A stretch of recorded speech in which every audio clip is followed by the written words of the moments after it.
What would be the ratio of product of velocity and time period of electron orbiting in second and third stable orbit?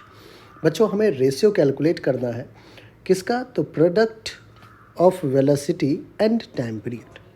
आइए अपन velocity और time period के बीच में पहले एक relation देख लेते हैं। जो हमारा वेलोसिटी होता है बच्चों और टाइम पीरियड है, टाइम पीरियड को अपन टी से डिनोट करेंगे। टाइम पीरियड जिसको डिनोट अपन टी से करते हैं वो क्या होता है, टी इज़ 2π/ओमेगा। और ओमेगा और लीनियर वेलोसिटी के बीच में जो रिलेशन है वो होता है v is equals to radius r into omega. तो यहाँ से हम लिख सकते हैं ओमेगा विल बी v/r। तो ओमेगा अगर v/r लिख सकते हैं तो हम यहाँ से टाइम पीरियड को 2π/ओमेगा, ओमेगा को v/r लिखिए तो हो जाएगा 2πr अपॉन वेलोसिटी v।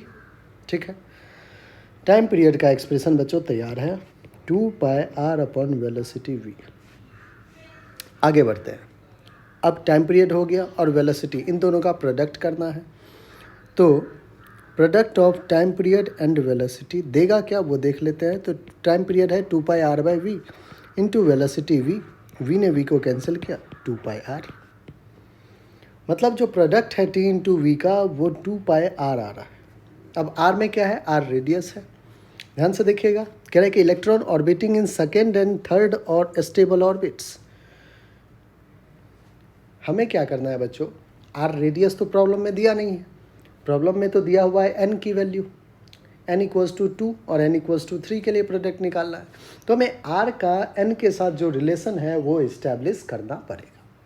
ठीक है, अब r का n के साथ रिलेशन हम कैसे इस्टेब्लिश करें। ठीक, उसके लिए बच्चों आपके पास एक एक्सप्रेशन है जो कि इलेक्ट्रोस्टैटिक फोर्स न्यूक्लियस और इलेक्ट्रॉन के बीच में जो होता है वही सेंट्रीपिटल फोर्स प्रोवाइड करता है, जैसे कि वो सर्कुलर ऑर्बिट में रिवॉल्व कर रहा है।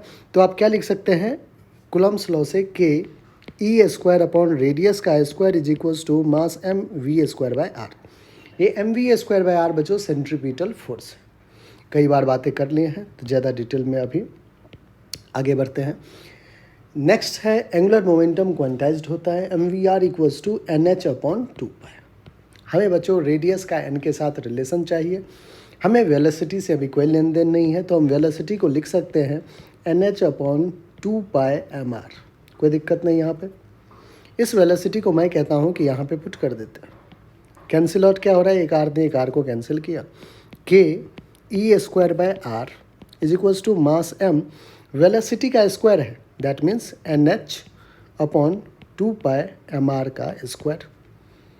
चलिए बच्चों, के ई स्क्वायर/r is equals to M N square H square upon 2 4π square M square R square.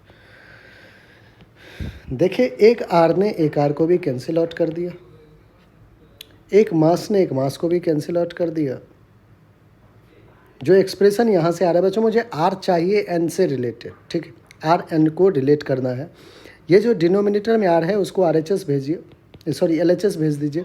तो आर आ गया which is equals to N square H square upon k E square 4π square M.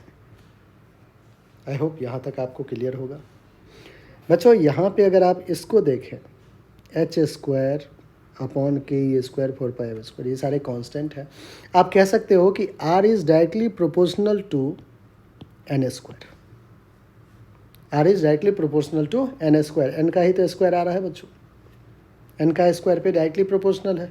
तो क्या product of T और we जो है वो directly proportional are के है, 2π कांस्टेंट है। तो आप देखिए बच्चों, टी वी जो है वो डायरेक्टली प्रोपोर्शनल क्या था, आर के। टी वी जो है वो डायरेक्टली प्रोपोर्शनल आर के है और R directly proportional N square का है। तो आप कह सकते हैं कि time period into velocity second orbit का, ये सेकेंड ऑर्बिट है, divided by time period into velocity third orbit का क्या हो जाएगा, क्योंकि सेकेंड और थर्ड ऑर्बिट की बात चल रही है बच्चों। एन की वैल्यू, सेकेंड ऑर्बिट है तो एन की वैल्यू 2, तो 2 का square, divided by third orbit है तो एन की वैल्यू 3, 3 का स्क्वायर, 2 का स्क्वायर 4 और 3 का स्क्वायर 9।